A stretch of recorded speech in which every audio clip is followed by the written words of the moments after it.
Hi everyone, welcome back to English with Yakshi, and today we are going to understand business English.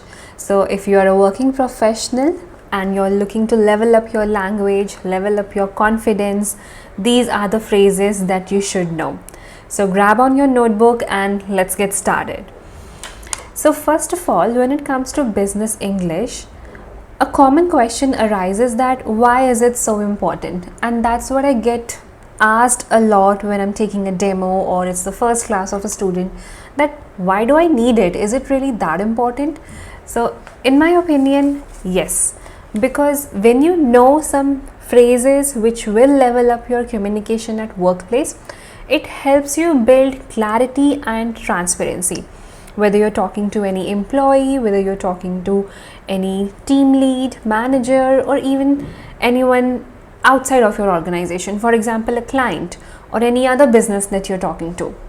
So that's why business English is extremely important. On top of that, it also builds your confidence and trust among your employees. When you're presenting any idea or you're giving away a presentation to other employees, you need to use some business communication tactics so that you can level up in your confidence as well as your speech. So that's the basic importance of business English.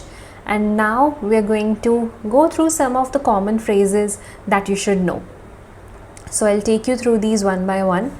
So the first one is about email essentials. So whenever you're writing an email, your number one criteria should be that your emails should be clear and concise.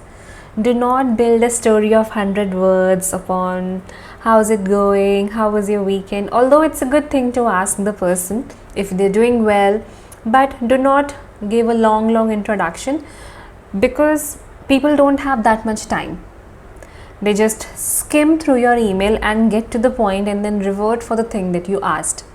So in order to get a good observation from the other end, from the reader, you should make sure that your emails are clear and concise.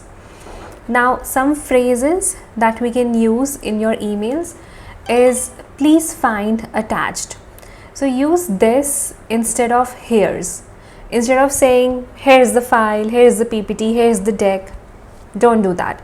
Just say please find the attached file, please find the attached report, then complete your sentence with whichever expectation you have for the reader, because it's always necessary to give your expectation. If you want them to review it, if you want them to reply to you, if you want them to add some information, so your expectation from the reader should be clear, whether you're writing an email, whether you're writing a letter, or even if you're on a phone call.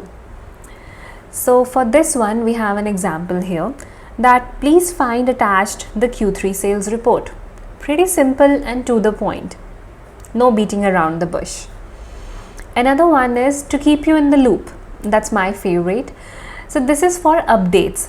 Whenever, let's say, I'll give you an example that you had a meeting and your team talked about a strategy or what you want to do in the coming time. But a person was missing. Maybe they were not available during the meeting time, or they took a sick leave that day. So if the person was not there, you still have to give them a download, right? You can also share this over a phone call, but to be more formal, you can always drop an email. So this phrase is used over there to keep you in the loop. This is what we discussed in the yesterday's meeting, or this is what the strategy needs to be changed, modified, reviewed, anything which is your requirement. For example, to keep you in the loop, the project deadline has been extended. So that's a good message that you're sending. So this is how you should use these phrases. And an important tip, always proofread your emails. Errors can undermine your message. Okay, so if you're writing an email, although if your English is really well, you don't make a mistake, still proofread, because you don't want to give a typo or you don't want to send an email with any silly spelling error. Alright, let's move ahead. Now the next one is mastering meetings. So when you are in a meeting and when you want to exhibit confidence, what phrases should you use?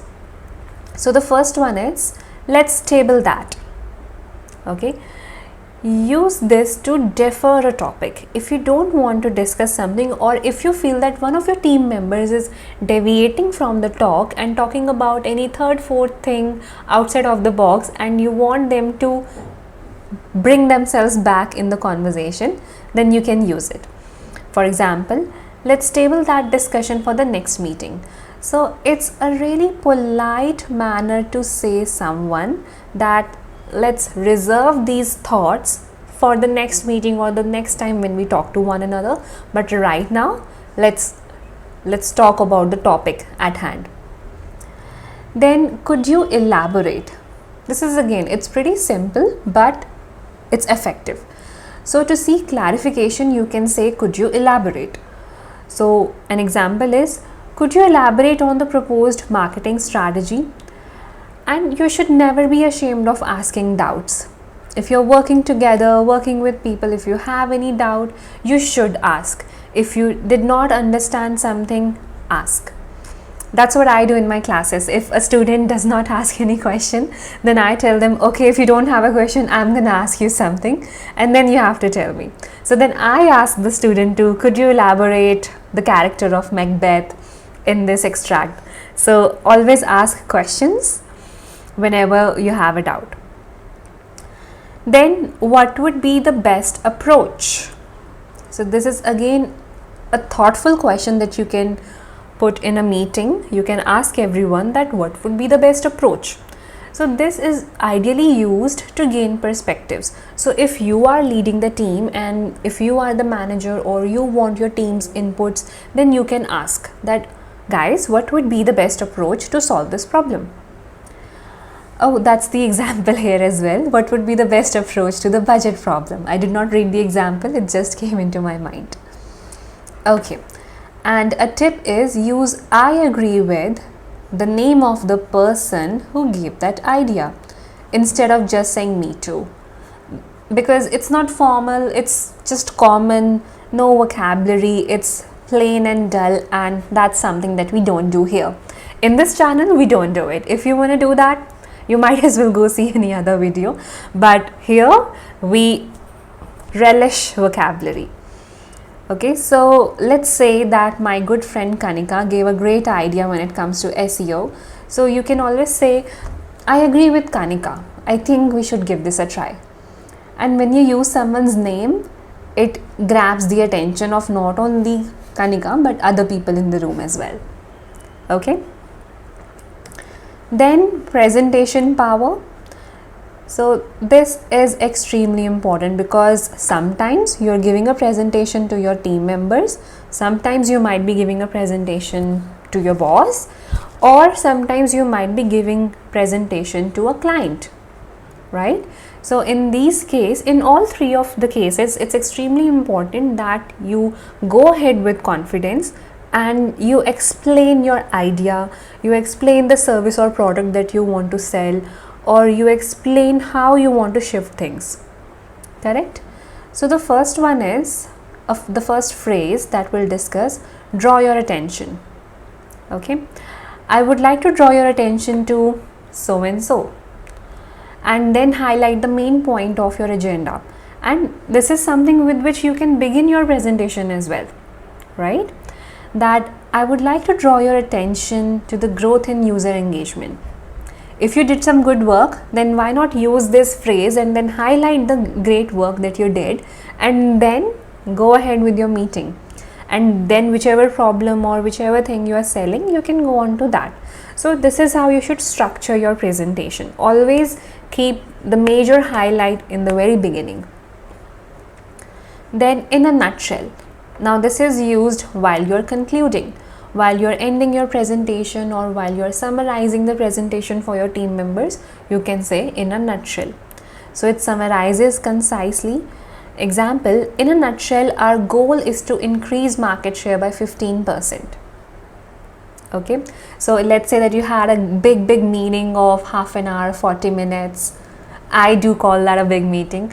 So by the end of 40 minutes, if if you feel that the audience is confused or they have derailed or they don't remember why we gathered here, so you can say that in a nutshell, our goal is to increase market share by 15%. I hope that's clear to everyone. Then a tip for this one is practice your delivery. Confidence comes with preparation. And do you think I did not practice this presentation before I started recording? Right? So that's the reason. When you want to deliver something, when you know that it is gonna be important for you, you should practice it.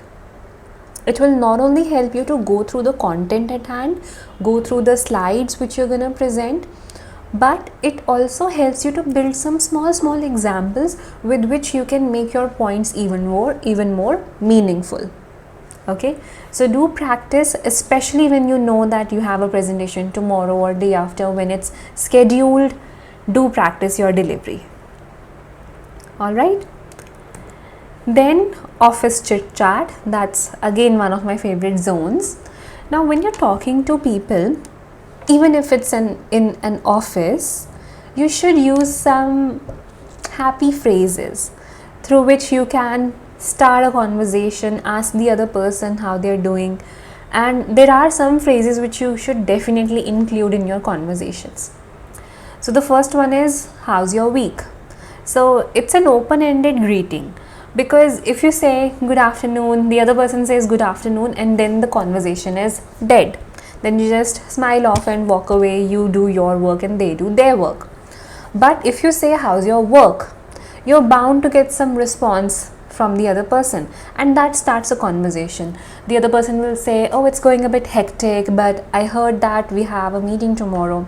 And then even you'll add up something, oh yes, I heard about it too. Did you prepare? Did you make some notes? So that's how you start conversation, instead of just doing a lame small talk and leaving it there. So how's your week going? Exciting weekend plans?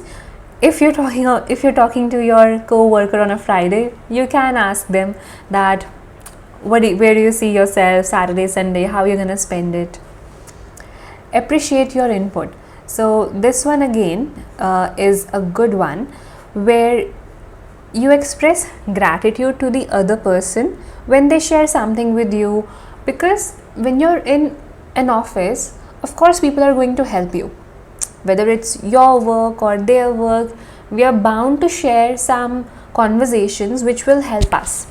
So you can always say that I really appreciate your input here. If you learn something new, why shouldn't you thank the person as well? So I appreciate your input. It's been extremely helpful. Then another tip is be genuine and show interest in your colleagues. But at the same time, don't fake it out.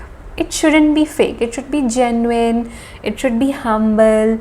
It should be, if it's an intellectual conversation, that's even better, right? So be genuine and take interest in other people's lives, because that's how you build a relationship. Okay. Then phone calls. So this is specifically for those who are in call support or who have to take a lot of phone calls. Maybe you are someone who shortlists candidates, or you're in call support, customer service.